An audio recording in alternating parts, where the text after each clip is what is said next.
Hi there, welcome to lesson 1.2, and in this lesson we're going to talk about choosing a host, and I'm going to help you work out how to make that decision because it can be a little bit overwhelming. So what we'll be covering in this video is I've provided a checklist, and I'm going to go through that checklist with you to show you the types of things that you need to look for when making the decision of who to choose as your host. I will go through that checklist using Siteground as an example, so you can sort of see how you can apply it to looking at the host's website and what they offer. And to summarize, there are a number of things that we're going to go through, but the key things that you really need to look for are support. So you want really great support from your host. Reliability, you want to know that your website is not going to have lots of downtime. And obviously price. I've put price below these other two because sometimes you need to pay a bit more to get the support and the reliability that you need. But saying that, obviously, comparing prices is something that's a really important thing to do. Okay, so let's get on with it. Below this video, you'll find a link to this Google Docs document, which you can access. So if you just save down a copy of it onto your own Google Drive or hard drive. And what it is just a place for you to get your thoughts down about what you need for your host, what your requirements are, and then I've created this table where you can do a bit of a comparison between your shortlist. So in this video, what I'm going to do is just go through an example one. So an example idea for a website that I've got for those needs, and I'm going to look at Siteground and see how they stack up against what it is that I'm looking for. So the first few things that you need to think about before you start digging into prices and all that kind of stuff is to just answer these sort of quite simple questions here up the top. So the first one is, what are your website needs? What type of website are you going to be building? Is it, so which platform, for example, is it going to be on WordPress? Are you going to be selling any physical or digital products? So do you need any shop component? And if you do, things like site security certificates. Are you expecting to get a lot of traffic?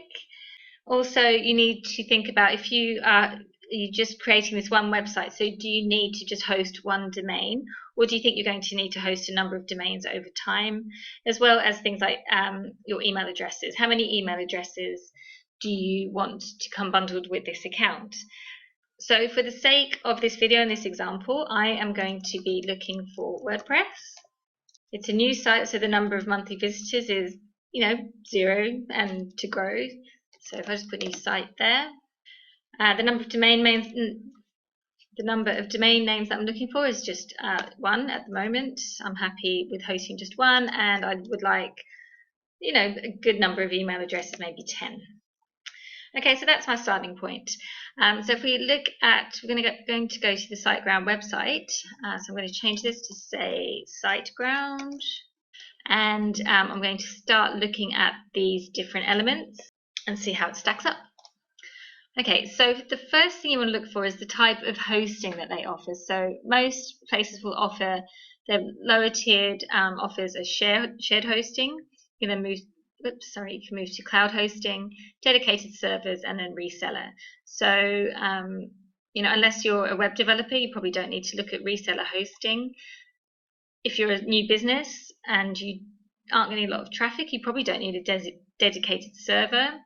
So you might want to look at between shared hosting and cloud hosting. Shared hosting, starts off quite cheaply, and the cloud hosting is a more expensive option, but it is faster. So, but it's quite a big difference. So we're looking, these are in pounds, so if you're not in the UK, the dollar amount will be slightly higher, but it's going to be in this ballpark. So instead of about £3 a month, we're looking at £36 a month as a starting point. So you just, I guess one of your first questions is back to your traffic number and your website needs. Is a shared host enough to get you started, or you're at the point where you need something a bit more dedicated? Now, if you are having a WordPress site, I probably take a look at the WordPress hosting that most hosts offer, which is kind of a different one again. Let's have a look here. So this is in the same sort of price range as the shared hosting, but generally WordPress hosting is faster. They guarantee the downtime, as in there won't be any. It's built and engineered technically behind the scenes to maximize your WordPress site. So things like the support, the security, keeping out the hackers. It's a really good option if you're going to be using WordPress as your platform. The downside of it is that if you want to use any other platform, this obviously isn't going to work. But if you know that it's definitely WordPress and you're going to stick with WordPress, and any other projects you're doing are going to be on WordPress, then I would look at getting the WordPress hosting. Okay, so having made that first initial decision, so across all these different hosts, if when I'm looking at 3 of them, I'm going to compare their WordPress hosting plans.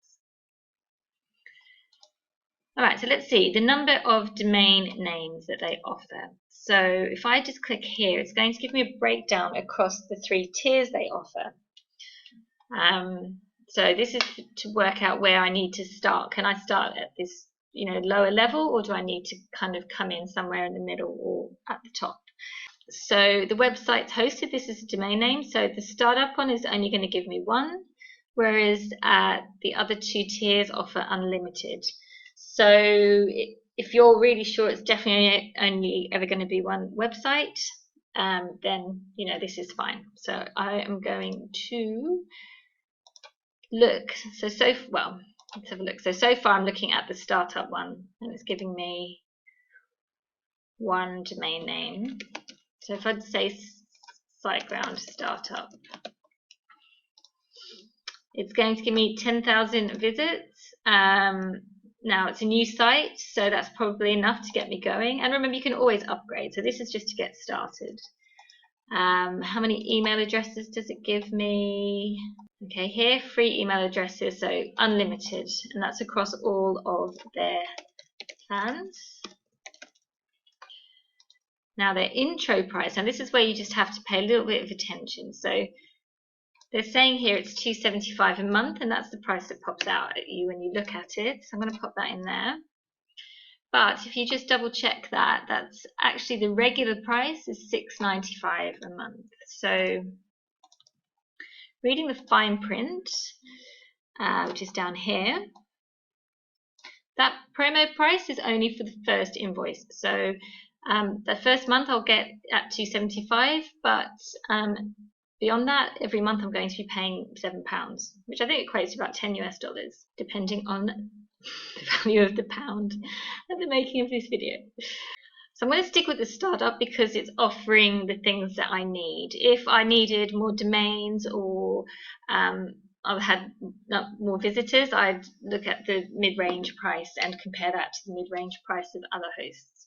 Right, so the rest of this stuff down here is not specific to the tier of pricing that I would pay, but it is just specific to Siteground as a host in general.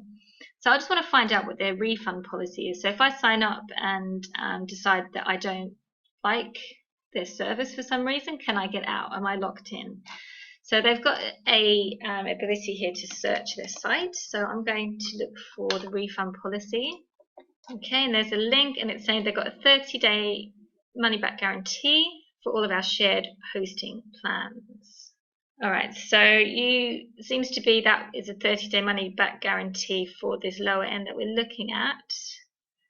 If you're looking at something more mid or high range, it's not covered by the money-back guarantee. So again, that will depend on what specifically you're looking at. But for my purposes, there is a refund policy within 30 days.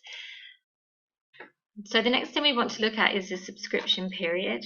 So what a lot of the hosts, well, not a lot, but what some of them do is give you this monthly figure when you're looking and making your price comparisons. But when it comes to actually paying at the checkout, they lock you in for say 12 months. So you have to pay that 12 months up front, and that's kind of your subscription period.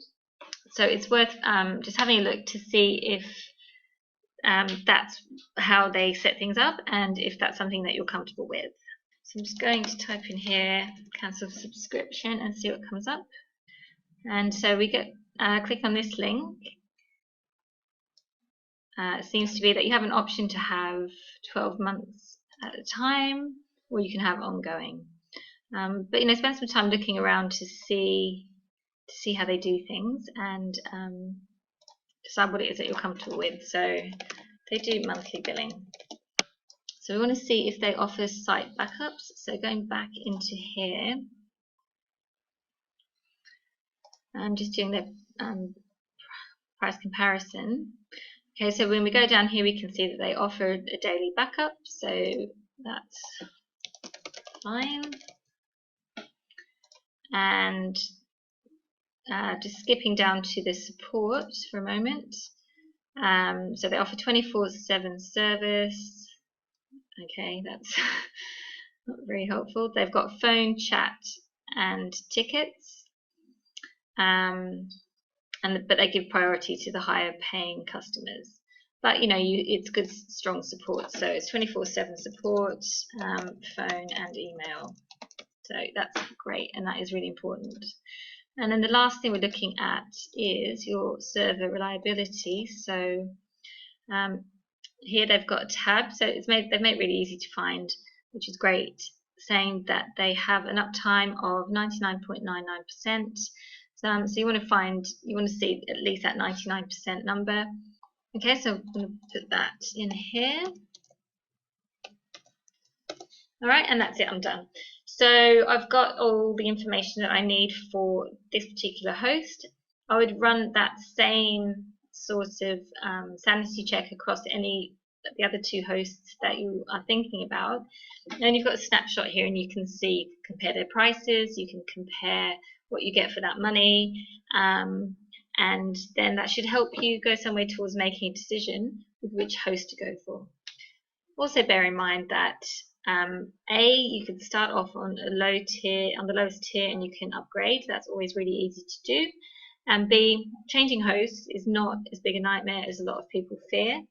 So if you do find that you make the wrong decision and you do need to change your hosts, it's a fairly painless process, and normally the host you're moving to will really assist you with that process, or at least they should. So if they're not offering to help you, then probably you don't want to move to them. You want to move to somebody who's going to value you and your business and make sure that it's done properly for you. So they'll often offer to move it across to their servers free of charge. Okay, well that was it. So go out, do your research, and go pick a web host for your website.